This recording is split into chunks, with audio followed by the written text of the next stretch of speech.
The Biafran enclave is a region, is a territory within the Nigerian state.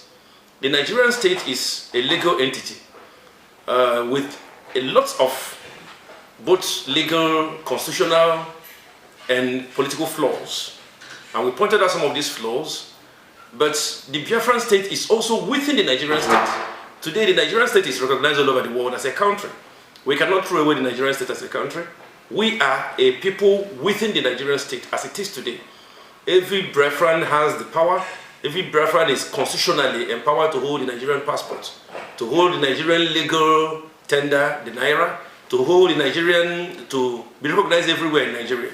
We are part of Nigeria just like the Arewa. We are part of Nigeria just like the Oduduwa. We are part of Nigeria just like the people of some of the areas like Niger Delta. So there are so many people that make up, and there are nationalities within Nigeria.